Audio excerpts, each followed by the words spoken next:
What's up everyone, it's Chastin J Miles, and people oftentimes ask me what would I tell myself about being a new real estate agent knowing everything that I know today. And so in this video, I'm actually not just going to give you one thing that I would tell myself, but I'm actually going to give you 5 things that I would tell my old self or any new real estate agent. First, let me get to my office and then I am going to dive into this topic. Alright, now that I'm comfortable, if you're not familiar with who I am or my channel, I am Chastin J Miles and I have a real estate team here in Dallas. So you just saw me walking through my office. That is the office where my team is housed, and we do all of our real estate business here out of this headquarters office. So what I like to do on my real estate channel is provide you with tips, tools, advice, best practices, everything as it relates to real estate, entrepreneurship, all that good stuff, wealth building, all of that. So I was someone who started out with nothing and built a very profitable real estate business. If you're interested in that, go ahead, click the subscribe button so that way you get notified when I release new videos, or I think you actually have to hit the bell icon also, but do all of that so that way you get notified. But again, in this video I want to talk to you about what are those things that I wish I would have known when I was getting started in real estate. The first thing that I wish someone would have told me was to not try to learn everything all at once. When I first got licensed, I felt like I needed to know any and everything as it related to real estate. Not only did I feel like I had to know everything about homes and all of that stuff, but the areas and then all the contracts and the documents and how to say this and what do I say when this happens and this and that, when in actuality those are all things that you learn along the way, and they're not going to break your career if you don't know them right at the start of your real estate career. You know, real estate is one of those things that is oftentimes changing, so the market changes, laws change, the way of doing things change, technology, so you're never going to get to a point where you know everything.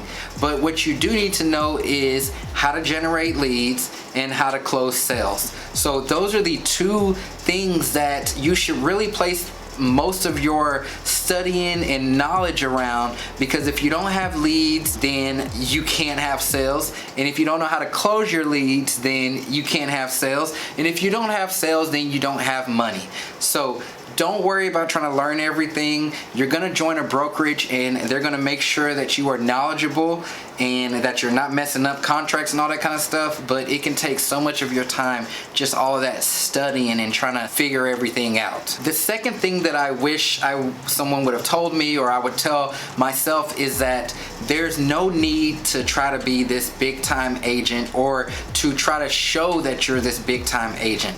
I remember I was so intimidated by the fact that I was new in the business and that no one was gonna wanna work with me, or that I couldn't be competitive because I didn't have years of experience, or I wasn't as older as another agent. I was gonna say just as old as another agent, but I wasn't older because I got into business when I was like 24. And so all of these thoughts were just taking me over, and it was stopping me from doing the actions that I needed to do because I was always worried about something. I was always worried about looking big time or trying to come off like I'm the most knowledgeable, like I'm the expert and all that kind of stuff. When in actuality, people started working with me because of my personality, because they liked me, because they trusted me, and because they wanted to work with me.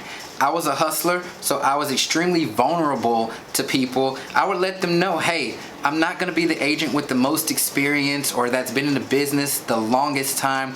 I haven't sold the most homes, but I promise you that this will be my only obligation, and I'm going to work harder than any other agent will work in this market. And that got me in the door, and that got me clients. And so you don't have to be this big time agent to get business. The third thing that I would tell myself is, Chastin, don't be worrying about what other people think.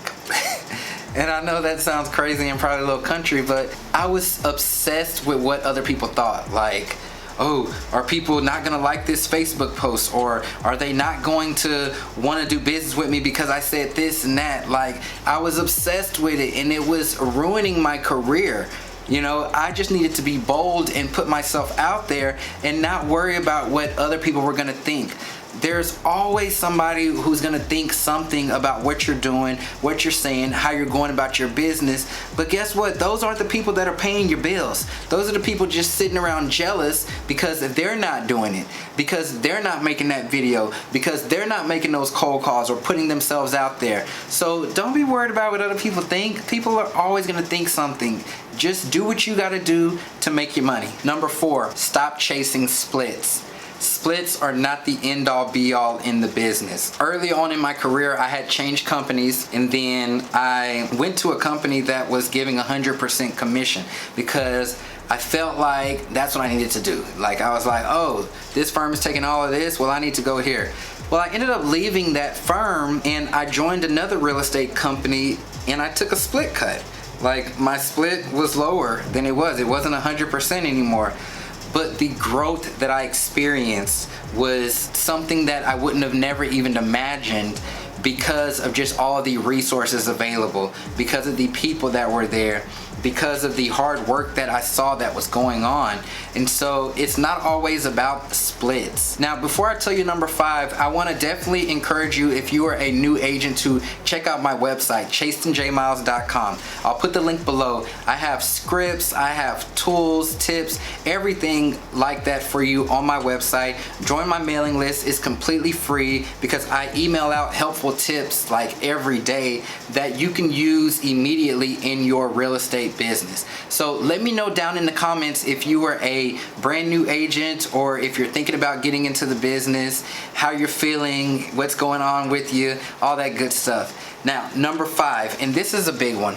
Number 5 is something that I wish someone would have told me, and I still promote this a lot today, but get a coach. A coach is someone that is extremely important, I feel like, in any business. No matter what level you're at, you can be making $1 million, you still need a coach, because that coach is going to tell you things, they're going to help you out with things, they're going to shift your mindset in a way that you aren't used to. They're going to put you in uncomfortable positions. They're going to push you harder. They're going to help propel your career. Now, it is going to be an investment, but it's so worth it. Once you hire that coach, you're gonna realize that you're making more money than you would have made by yourself. It's gonna take out all of that figuring it out stuff. It's gonna really put you in a different situation.